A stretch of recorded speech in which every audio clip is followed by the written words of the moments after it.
जिले बड़गाम से आप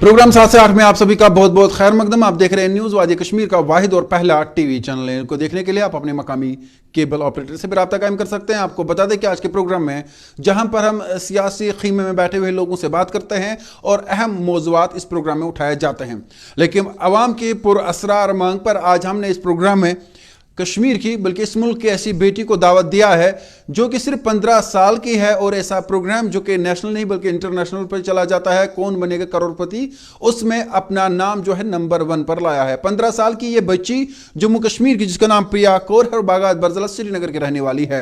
इसने उन अहम सवालों के जवाब दिए जहां पर यह लगा था कि शायद एक 50 और 60 साल का शख्स भी जवाब नहीं दे पाए। और प्रिया कौर से जब हमारी इससे पहले बात हुई तो उनका मानना है वो इस मुल्क की खिदमत करना चाहती है और रियासत जम्मू कश्मीर के लिए वो एक अहम रोल अदा करना चाहती है। मेरे साथ प्रोग्राम में प्रिया कौर मौजूद है।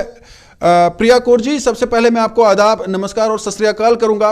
आप एक मासूम खिलती हुई कली हमारे कश्मीर की और आज आपने जम्मू कश्मीर का नाम रोशन किया है।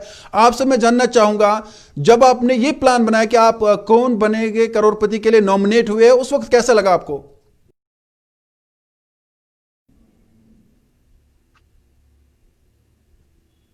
प्रिया, आप मुझे सुन पा रही है?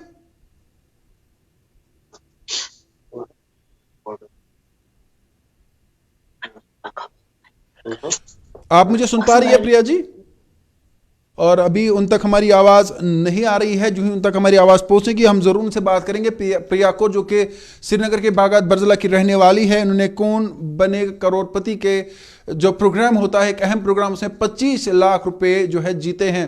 इनकी मेहनत, इनकी लगन और आज इनने पूरे जम्मू कश्मीर का नाम रोशन किया है। फिर एक बार मैं चलूंगा उनके पास। प्रिया, आप मुझे सुन पा रही हैं? प्रिया, आप मुझे सुन पा रही हैं? एक छोटा सा तिजारती वक्फा होगा और वक्फे के बाद हम प्रिया कौर से बात करेंगे और जानना चाहेंगे उनसे अहम सवालात और देखते हैं उन्हें जो 25 लाख रुपए कमाए हैं इससे वो क्या करना चाहती है मासूम कश्मीर की कली के साथ। एक वक्फा। Rakib Sir's Excellence Paripura Srinagar announces coaching for 8th, 9th, 10th all subjects, 11th, 12th Arts and Commerce. Also entrance coaching for LLB, AMU, DU, JMI, KU, CU and more. For admissions visit Rakib Sir's Excellence Paripura Srinagar. Call on 9622 888 333 9469 888 333. तो तिजारती वक्फे के बाद आपका फिर एक बार बहुत बहुत खैर मकदम। हमारा राब्ता हो चुका है प्रिया कौर के साथ जिन्होंने 25 लाख जो है एक ऐसे प्रोग्राम में जीते हैं और जिस प्रोग्राम में मैंने पहले आपसे कहा कि बड़े बड़े हार मान जाते हैं।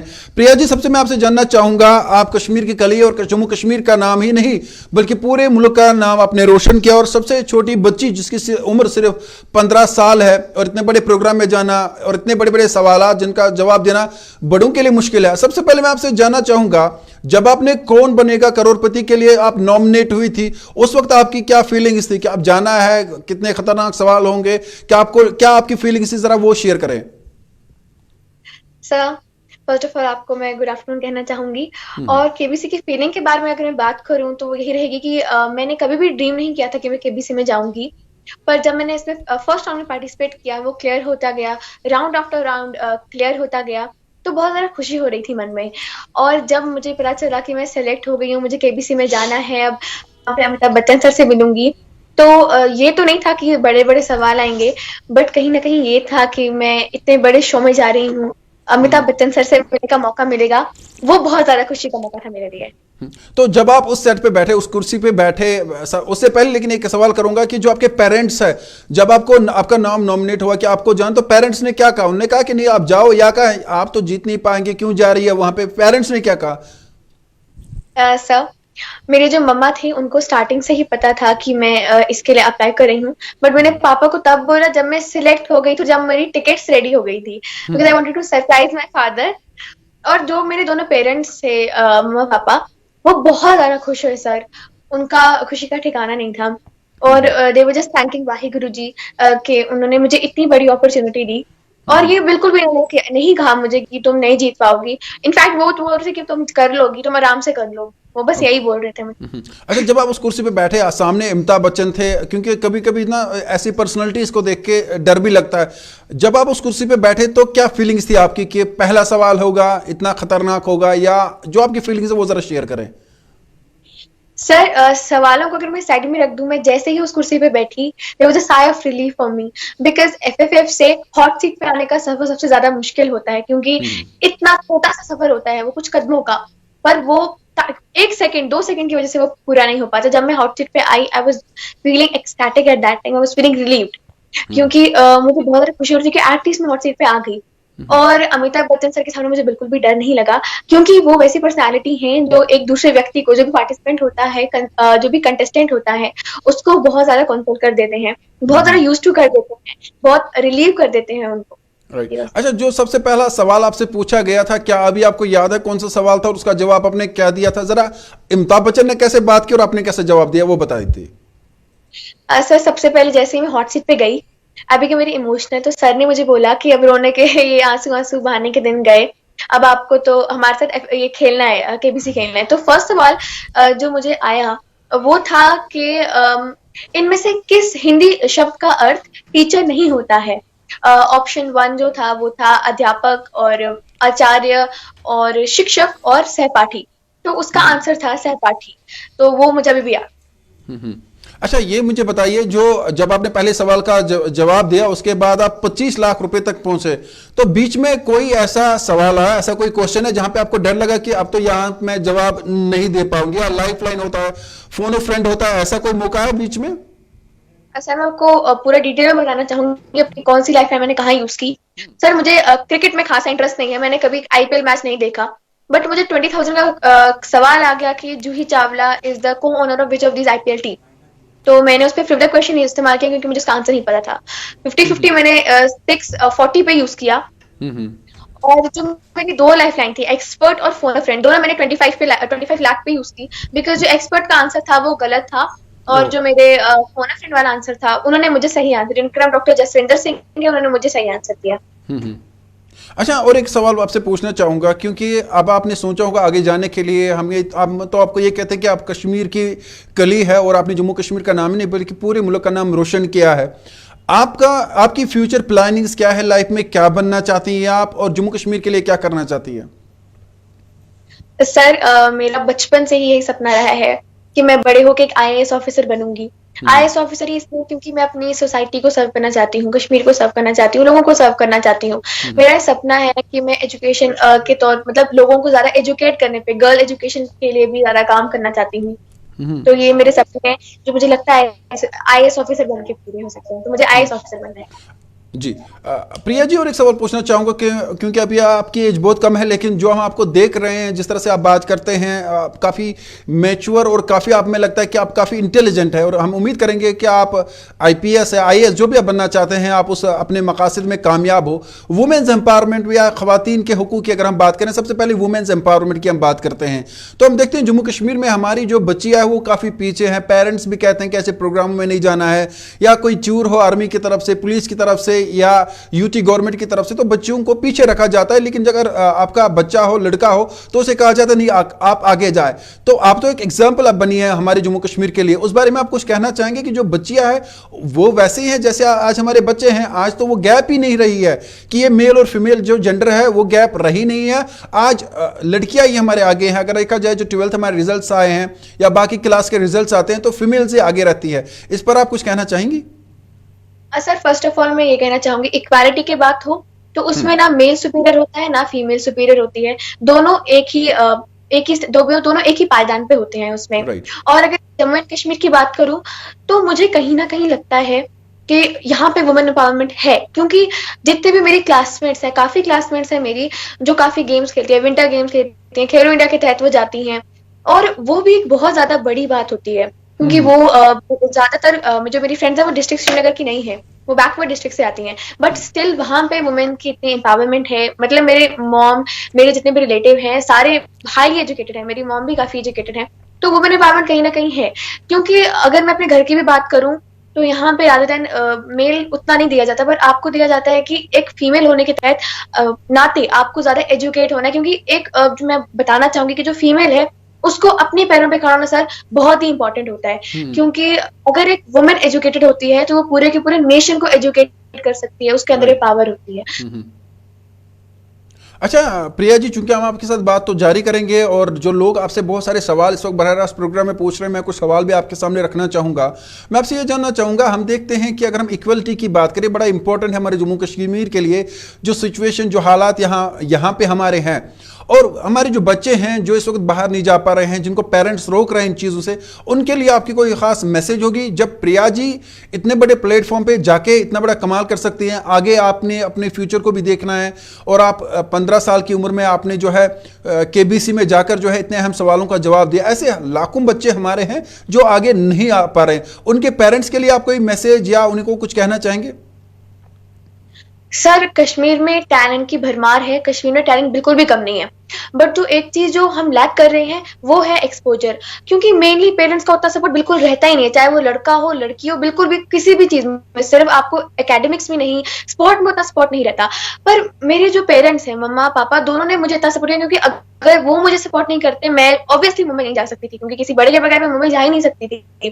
कश्मीर से इतने किलोमीटर दूर मुझे लेके गए और मेरा मुझे सपोर्ट किया बचपन से ही। जो मेरी मॉम है मुझे डिबेट शोज में लेके जाती हैं, मुझे हर कंपटीशन में पार्ट दिलाती हैं। तो वो जो चीज है, आपके पेरेंट्स को आपको सपोर्ट करना चाहिए। और मैं एक चीज यहाँ पे और मेंशन करना चाहूंगी सर, कि हम जितने भी यहाँ पे कश्मीर में या फिर बाहर भी जितने भी पेरेंट्स हैं सर, सिर्फ एक चीज में कंसंट्रेट करते हैं, वो आपका रिपोर्ट कार्ड। कभी हमने ये सोचा ही नहीं कि कभी पेरेंट्स ने ध्यान ही नहीं दिया कि आपका बच्चा कितनी रीडिंग कर रहा है, आपके बच्चे में कितना कॉन्फिडेंस लेवल है। क्योंकि कॉन्फिडेंस घर से बिल्ड होता है, बाहर वाले नहीं बिल्ड कर सकते। आपके पेरेंट्स जितना आपको पुश करेंगे, क्योंकि ये साइंटिफिकली प्रूवन फैक्ट है कि ज्यादा रीडिंग करने से कंसंट्रेशन ज्यादा आपका बढ़ता है, और आपका फोकस ज्यादा बढ़ता है, और इवन आपका कॉन्फिडेंस लेवल भी बूस्ट होता है। तो हम में कितने बच्चे रीडिंग करते हैं? 10 में से या 2 या 3 करते होंगे मैक्सिमम। बिल्कुल आपने सही कहा। मैं प्रिया जी छोटा सा वक्फा लूंगा, लेकिन उसके बाद मैं आपके फादर से भी बात करना चाहूँगा, तब तक उनसे बात होगी। फिलहाल छोटा सा वक्फा लेंगे और प्रिया जी के जो फादर है उनसे भी बात करना चाहेंगे। ऐसी हमारी मासूम कश्मीर की कली प्रिया कौर, जिन्होंने कौन बनेगा करोड़पति, जिसे केबीसी भी कहा जाता है, उसमें जो है जम्मू कश्मीर का नाम रोशन किया है। और हम भी उम्मीद करेंगे कि जो हमारी बच्चियाँ हैं वो ऐसे प्रोग्राम्स में जाए जिनके पास टैलेंट है, और हमारी पेरेंट्स यानी वालिदैन की जिम्मेदारी है और उन पर जिम्मेदारी आयद होती है, अगर उनके बच्चे में कोई भी टैलेंट है उन्हें उभारने के लिए आगे लाना चाहिए। एक वक्फा होगा, उसके बाद उनके वालिद से बात करते हैं। डॉक्टर नसीर यूनानी एंड पंचकर्मा हॉस्पिटल्स। अगर कस गर्दन दाग यह दाग नाकाबिल बर्दाश्त करान यिथन सूरतन मज पंचकर्मा, एलाइड थेरेपी, कपिंग, लेज थेरेपी। 1 घंटे या घंटे लगान पेशेंट दगे बगैर। कमरच दाग तथ पे कोशिश करान मैनुअल थेरेपीज रेजिमेंटलस मज या फिजियोस मज या पंचकर्मस मज दगे दवा बगैर कोशिश करान गोडनिची सिटिंग मज गई नसब ज्यादा फर्क मज। डॉक्टर नसीर यूनानी एंड पंचकर्मा हॉस्पिटल्स। खुद के लिए वक्त निकालना बहुत जरूरी है, जैसे हॉबीज, सेल्फीज, कुछ नया ट्राई करना, कुछ ऐसा जो मेरे लिए खास हो, जैसे मेरी खूबसूरती के लिए Evershine capsules, enhanced L glutathione, Judi bright white and beautiful skin, new complexion और छुटकारा डार्क स्पॉट्स, ब्लेमिशेस, काले दाग और एक्ने से। मेरी स्किन रहे ब्यूटीफुल और मैं रहूं हमेशा खास। इसीलिए तो कहते हैं जो यूज करे एवरशाइन वही है beautiful. Let the beauty blossom. For online purchase, log on to www.evershine.com. इस तिजारती वक्फे के बाद फिर एक बार आपका बहुत बहुत खैर मकदम। और आज के प्रोग्राम 7 से 8 में कोई सियासी शख्सियत नहीं बल्कि हमारे जम्मू कश्मीर की एक कली है प्रिया कौर, इसके वालिद से भी बात करेंगे। आपको बता दें कि जम्मू कश्मीर में टैलेंट की कमी नहीं है और हमारे ऐसे बच्चे जिन्होंने न सिर्फ जम्मू कश्मीर बल्कि पूरे मुल्क का नाम रोशन किया है और आज पूरी दुनिया में इसीलिए हमारा नाम भी आगे जा रहा है। इस वक्त प्रिया कौर के फादर हमारे साथ है रविंदर सिंह जी, उनसे भी जानना चाहेंगे। रविंदर जी, आपसे मैं ये जानना चाहूँगा, सबसे पहले मैं आपको मुबारकबाद पेश करना चाहूँगा। 15 साल की बच्ची हमारी जम्मू कश्मीर की और पूरे मुल्क में नाम रोशन किया है, आपकी फीलिंग्स में जानना चाहूँगा। मेरा नाम रविंदर सिंह है जी। जी, तो मैं प्रिया कौर का फादर हूँ। हाँ स्वागत बरगुला में रहती है जी। नहीं, आपसे मैं ये जानना चाहूँगा, आपकी बच्ची जो है केबीसी में गई, आपको लगता था कि आपकी बच्ची जो है वहां पे जाके इतने अहम सवालों का जवाब दे पाएगी और आपके घर 25 लाख रुपीस लेके आएगी? ये सिर्फ पैसा नहीं है बल्कि इन्होंने मुल्क में जो हमारा नाम रोशन किया है। आपको लगता था कि आपकी बच्ची कामयाब हो जाएगी और इनमें इतना ज्यादा टैलेंट है? जी सर, बच्चे का पहले से पता लग जाता है कि बच्चा कितना एब्सेंट है और कितना कमजोर है। मुझे पहले से ही भरोसा था इसके ऊपर कि ये कुछ कर सकेगी, इसीलिए हमने इसको बचपन से ही स्टार्ट किया हुआ है। तो हम इसको वहां तक लेकर गए और हमने वहां पे इसको खिलाया वहां पे, तो हमको पता था कि कुछ ना कुछ जीत के लाएगी है। अच्छा, आपसे मैं और एक चीज जानना चाहूंगा। जब हम जम्मू कश्मीर की बात करते हैं तो ज्यादातर हम देखते हैं जो हमारी बच्चियां है उन्हें समझा जाता कि नहीं, इनकी एजुकेशन इतनी ज्यादा जरूरत नहीं है, बाहर कोई प्रोग्राम हो, कोई कंपटीशन हो या कोई जो प्रोग्राम है उनके लिए बच्चों को नहीं भेजा जाता। पहले तो हम अपनी तरफ से आपको सलाम पेश करते हैं, आपने अपनी बच्ची को कहा है कि वो आगे बढ़े और हमारे जम्मू कश्मीर की फ्यूचर है ये। आपसे मैं जानना चाहूंगा, जो बच्चे आगे नहीं आ पा रहे हैं, जिनके पेरेंट्स को कहते नहीं आपने घर में ही रहना है, यहां से स्कूल या कॉलेज जाना है, उसके बाहर आपको जाना नहीं, उनका टैलेंट जो वो जाया हो जाता है, ऐसे बच्चों के लिए और ऐसे पेरेंट्स के लिए आप क्या कहना चाहेंगे? क्योंकि आपकी बच्ची जो है वो हमारी जम्मू कश्मीर के लिए एक एग्जाम्पल बन चुकी है। देखिए सर, ये जो भी बच्ची है, इस हर बच्ची को आगे उसका माँ बाप लेकर जाना चाहिए जरूर, क्योंकि बच्ची एक ऐसी चीज है पूरे समाज को, पूरे हर जगह को ये रिपेयर कर सकती है। क्योंकि ये बच्चे को जब आगे आप भेजोगे तभी वो कुछ कर सकेगा। तो इसलिए बच्चे को सबसे जरूरी है कि बच्चे को साथ साथ ही चलना चाहिए, माँ बाप को, बच्चे के साथ साथ माँ बाप को चलना चाहिए। हाँ, बिल्कुल। रविंदर सिंह जी, आपका बहुत बहुत शुक्रिया हमारे साथ बात करने के लिए। आप देख रहे हैं प्रोग्राम 7 से 8 और आज हमारे साथ जो प्रोग्राम में शामिल प्रोग्राम थे वो प्रिया कौर जी थी और उनके वालिद जिन्होंने केबीसी में 25 लाख रुपए जो है वो जीत के लाए हैं और जम्मू कश्मीर के लिए एक एग्जाम्पल वो बन चुकी है। उम्मीद करेंगे कि आगे भी इसी तरह से ये तरक्की करते रहे, आगे बढ़ते रहे और जम्मू कश्मीर का नाम रोशन करे। एक वक्फे के बाद मजीद खबरों की ओर बढ़ेंगे। आसिफ मेमोरियल हेल्थ केयर जदीद तरीन आलात से लैस तशखीसी सेंटर, जहां पर निहायत ही माहिर और तजुर्बाकार एक्सरे टेक्नीशियन, गैस्ट्रोएंट्रोलॉजिस्ट, पैथोलॉजिस्ट और लैब टेक्नीशियन अपने फ़राइज़ अंजाम देते हैं। हमारे यहाँ digital x-ray, video HD endoscopy, video HD sigmoidoscopy, video HD colonoscopy, uroflowmetry, pulmonary function test और हर किस्म की बायोप्सीज, FNACs, डॉपलर अल्ट्रासोनोग्राफी की सहूलियात भी दस्तयाब है। इसके अलावा हर मर्ज के माहिर डॉक्टर साहिबान कंसल्टेशन के लिए दस्तयाब रहते हैं। आसिफ मेमोरियल हेल्थ केयर, बांडी मोहल्ला, Handwara, Kashmir.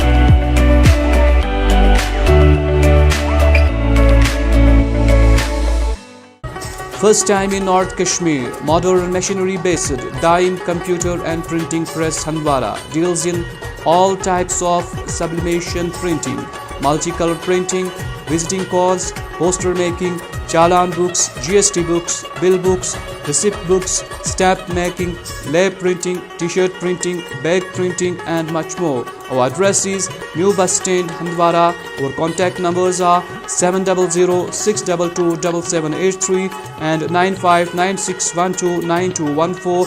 Our landline number is 911-955-262853. और नाज़रीन, तिजारती वक्फे के बाद फिर एक बार आपका बहुत बहुत खैर मकदम। बात करते हैं नटीपुरा में जो नौजवान लापता हो गए थे, उन्होंने अपना ऑडियो देकर कहा है कि उन्होंने मिलिटेंटों की सफ़ों में शमूलियत कर ली है और उन्होंने ये भी कहा कि जो पुलिस एहलकार नटीपुरा में मारा गया था उसकी जिम्मेदारी भी उन्होंने ली है। लेकिन इस दौरान उनके अफराद खाना चिल्ला चिल्ला कर और रो रो कर गुहार लगा रहे हैं और अपने बच्चों को कह रहे हैं कि वो वापस आए। उनकी माँ का कहना है कि वो खुद बीमार है और वालिद का कहना है कि वो काफ़ी अरसे से अलील है, जबकि उनका बच्चा भी बीमार था। इस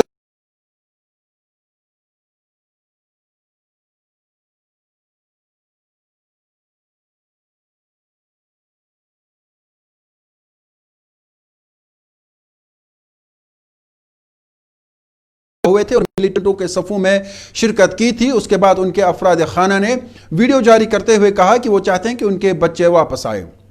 यहां पर एक सवाल यह होता है कि क्या वालिदैन के बगैर आपको, अगर आप जहाद की बात करते हैं, क्या जहाद फर्ज होता है? क्या उलमाओं की तरफ से कोई फतवा जारी किया गया है? और बिलखुस अगर जम्मू कश्मीर की बात करें तो यहां पर किसी भी ऐसे आलिम ने कोई फतवा जारी नहीं किया है जिसमें आप अपने वालिदैन के बगैर कोई जहाद कर सकते हैं, यानी उनकी इजाजत के बगैर। नाज़रीन, आपको बता दें कि इस हवाले से इस्लाम की अगर बात करें, दीनी मजहब की बात करें, तो इसमें भी कई ऐसे वाक़यात सामने आते हैं जिसमें कई बार जंगी हालात पैदा हुए थे और जब लोग नबी अकरम सल्लल्लाहु अलैहि वसल्लम के पास गए थे और उनसे जहाद की इजाज़त मांगी थी तो सबसे पहले उन्हें यह कहा गया था कि आप अपने वालिदैन से पूछे, उनकी इजाज़त ले, और जो ही आपको अपने वालिदैन इजाज़त दे तब आप जंग कर सकते हैं या जहाद में शिरकत कर सकते हैं। ऐसे कई वाक़यात भी तारीख में मिलते हैं जहां पर नबी अकरम सल्लल्लाहु अलैहि वसल्लम और सहाबा ने कई लोगों को जंग में शिरकत करने से इसलिए रोका क्योंकि उन्हें अपने वालिदैन की इजाज़त नहीं थी। सवाल यह बनता है, और क्या आप अपने वालिदैन के पूछे बगैर, उनकी इजाज़त लिए बगैर जहाद कर सकते हैं? यह एक अहम सवाल है। आइए अब हम आपको उनके वालिदैन की रुदात सुनाते हैं।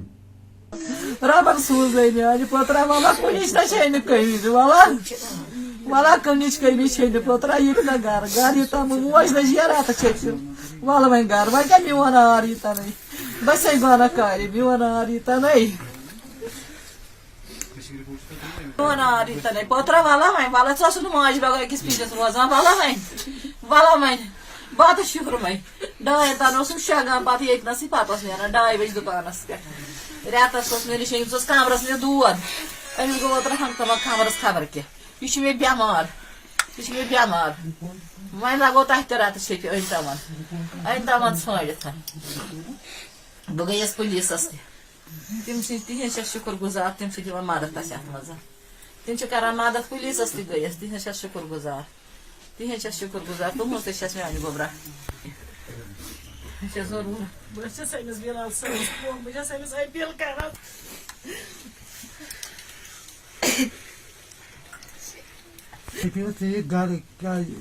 दुकान ते नबर कम बस पान राइट आई मे लॉस लेफ्टस पे योत बस पान अल्लोक बचे दुकान लक्ट पे मेहनत कर बेचार खासी कर हराम न जाने क्या हलाल तरीके कमा बेचार मे पता खबर माल अन मा गो कोद गो क्या गो बहुत पे गो चाय साढ़े अम दुकान खोल न कर फोन स्विच ऑफ बस कर बचत अपील मेहरबानी कर घर कपर क्या पन घर मेहरबानी कर बंद कर ट्रक हमशेरस। नाज़रीन, बात करते हैं जम्मू कश्मीर में डीडीसी इलेक्शन जारी है और लोगों की काफ़ी अच्छी तादाद जो है वो वोट के लिए भी निकल रही है। ऐसा लगता है कि तारीख में पहली बार तारीख रकम की जाएगी जिस तरह से लोग अपना वोट डालने के लिए घरों से बाहर आ रहे हैं। डीडीसी इलेक्शन ऐसा लग रहा है कि जैसे असेंबली या पार्लियामेंट इलेक्शन है और हज़ारों की तादाद में लोग कतारों में रहकर अपना वोट जो है वो डाल रहे हैं। कहीं पर भाजपा के खिलाफ तो कहीं पर पीडीपी और नेशनल कॉन्फ्रेंस के खिलाफ वोट डाला जा रहा है। कहीं पर दूसरी पार्टियों को मुर्द इल्जाम ठहराकर जो इंडिपेंडेंट कैंडिडेट है उन्हें सामने लाकर उन्हें वोट डाला जा रहा है। बात यही है कि जिस तरह से लोग इलेक्शन में शिरकत कर रहे हैं, ऐसा लगता है कि जो नए चेहरे भी सामने आए हैं जम्मू कश्मीर में, जो जिस डेमोक्रेसी या जमहूरियत की बात हम करते हैं वो मजीद मजबूत हो रही है। नाज़रीन, इधर कई अफराद ने, कई लोगों ने और पॉलिटिकल खीमे में बैठे हुए लोगों ने भाजपा पर भी इल्ज़ाम लगाया है कि भाजपा के लोग जम्मू कश्मीर के इलेक्शन का क्रेडिट लेना चाहते हैं, जो कि सही नहीं है। आपको बता दें कि ये पहला एक ऐसा इलेक्शन जम्मू कश्मीर में है जिसमें काफ़ी ज़्यादा इंडिपेंडेंट कैंडिडेटों ने हिस्सा लिया। अब ये देखना होगा कि कौन सा कैंडिडेट किसकी तकदीर जागती है और कौन सा कैंडिडेट इसमें जो है पीछे रह जाता है। बहरहाल नाज़रीन, इस हवाले से आपको मजीद बता दें, अगर हम बात करें कुपवारा की, तो वहां पर आज जो इलेक्शन कमिश्नर है के शर्मा, उन्होंने दौरा किया और मीडिया से खास बात की। उन्होंने मीडिया से बात करते हुए क्या कुछ कहा, आपको दिखाना चाहेंगे। जम्मू कश्मीर में जो 8 फेजेस की पोल डिस्ट्रिक्ट डेवलपमेंट की है, आज लास्ट फेज है जैसा आप सबको मालूम है, और पोलिंग बड़ी सक्सेसफुल रही है इस बार सारे जम्मू कश्मीर में। जो वोटर्स का, पॉलिटिकल पार्टीज़ का पार्टिसिपेशन, सारे स्टेक होल्डर्स जो एक इलेक्शन में होते हैं, उनकी सबकी बड़ी अच्छी तरीके से कंट्रीब्यूशन रही है और उसके कारण ही ये पोल सक्सेसफुल चल रही है। तो स्टेट इलेक्शन कमीशन की तरफ से फ्री एंड फेयर पोल करना हमारा ऑब्जेक्टिव है। वोटर्स को अपील करना और उनको बताना कि वो अपना हक एक्सरसाइज करें, ये हमारा बड़ा काम रहता है। तो सारा देखने के बाद जो वोटिंग परसेंटेज रही हैं, उससे लगता है कि लोगों का अपना भी इंटरेस्ट और जो सारी आउटरीच मेजर्स थे स्वीप के, हमारे डिस्ट्रिक्ट पंचायत ऑफिसर से, डिविजनल एडमिनिस्ट्रेशन की तरफ से, सब लोगों ने, और मोस्टली जो वोटर है और जो पॉलिटिकल पार्टीज़ हैं, इंडिपेंडेंट कैंडिडेट्स हैं, उन सब वो बड़ी मेहनत कर रहे हैं। और उनके कैंपेन के कारण ही हम देख रहे हैं कि कुपवारा जैसे ज़िला में, बांडीपुरा में और कश्मीर में बहुत सारे इलाकों में कल एक आधे पोलिंग स्टेशन में जो लास्ट फेज हो गया 7, उसमें 84% तक भी वोटिंग हुई है। तो आज हम ये ज़रा लास्ट फेज है तो देख रहे हैं, क्योंकि ये इलेक्शन एक पेंडेमिक कोविड में हुई है, कोरोना पेंडेमिक में, इसके लिए काफ़ी इंतजाम किए गए थे। हर एक पोलिंग स्टेशन पे वोटर्स की एजुकेशन करी गई थी। सारे हर एक पोलिंग स्टेशन में भी मास्क रखे गए हैं, सैनिटाइज़र रखे गए हैं, थर्मामीटर स्कैनिंग रख रहे हैं। तो आज का दौरा इसलिए कर रहे हैं एक लास्ट मोमेंट के ऊपर में व्यू देने के लिए, क्योंकि इलेक्शन जम्मू कश्मीर में आगे भी होंगी और इसके जो इस बार के लेसन्स हैं, कैसे इंतजाम अच्छे किए जा सकते हैं और आगे आने के लिए, वो हम सब देख रहे हैं। Sir, most people used to complain that time was not beyond 2 p.m. So most often they have faced this problem, sir. Even candidates also complained that time was not enhanced beyond 2. So what you can say about that, sir? ये आपकी बात ठीक है, क्योंकि सुबह में election काफ़ी जल्दी स्टार्ट होती है और 2 बजे ख़त्म होती है। इसमें फीडबैक आया था हमारे पास में पहले भी कि टाइम को थोड़ा एक्सटेंड करें। अच्छी बात यह है कि इलेक्शन का जो लॉ है सारे देश में और जम्मू कश्मीर में भी वही लॉ मतलब फॉलो करते हैं कि जो भी वोटर 2 बजे तक आया होगा, बाहर चाहे वो उसका वोट नहीं हो गया है, उसको वोट डलवाया जाएगा। तो रिटर्निंग ऑफिसर जो पोलिंग स्टेशन का होता है, जैसे ही 2 बजते हैं तो वो बाहर आता है, तो पूरी कतार देखता है। आज की तारीख में लोगों में भी काफ़ी अपनी एजुकेशन है, उनको हक का मालूम है, तो सारे लोग जब लाइन में रहते हैं तो फिर उनके वोट डलवाए जाते हैं। ये सर्दी ज़्यादा होने के कारण में, फोर्सेस को डी इंडक्स करने के कारण में, हम सबको मालूम है कि कुछ एरियाज़ वल्नरेबल भी हैं, तो इसलिए पोलिंग ख़त्म होने के बाद में सारी पोलिंग पार्टीज सेफली आ जाएं, टाइम पे आ जाएं, इसके लिए टाइमिंग 2 बजे रखी गई थी। लेकिन कल ही एक जो पिछले फेज़ में 7 में एक पोलिंग स्टेशन आया जहां पर 84% वोटिंग हो गया, वहां पर जितने वोटर बाहर थे उनको वोट डलवाने के लिए 1.5 घंटा और लगा। सो 2 से लेके जब पोलिंग ख़त्म हुआ तो 3:30 बजे पोलिंग ख़त्म हुई। तो मेरा कहना ये रहेगा कि सुझाव ये अच्छा है कि और आगे के लिए इसको बढ़ाया जाए, लेकिन इस बार की सारी इलेक्शन में 7 से 2 बजे तक भी वोटिंग होने के कारण में कोई भी वोटर ऐसा नहीं है जिसको घर वापस जाना पड़ा, और ये सक्सेसफुल रही है। वोटर की सिक्योरिटी के हिसाब के पॉइंट ऑफ व्यू से जो हमारे पोलिंग के साथी हैं वो भी हमारे अपने जुड़े हुए हैं, सब हमारे परिवारों से हैं, भाई बहन हैं, उनका भी घर में पहुंचना सेफली, पुलिस फोर्सेस को देखना कि वो अपना काम ख़त्म करके घर में जाएं, ये सब चीज़ों को मद्देनज़र रखते हुए स्टेट कमीशन ने ये फ़ैसला किया था और अच्छा एक सक्सेसफुल फ़ैसला रहा है ये जम्मू कश्मीर में एक पीसफुल। और इसी के साथ आज का प्रोग्राम 7 से 8 का वक्त इख्तिताम पजीर हुआ चाहता है। कल 7 बजे आपसे फिर होगी मुलाकात। बने रहिए हमारे साथ और देखिए प्राइम टाइम आगे आया चाहता है।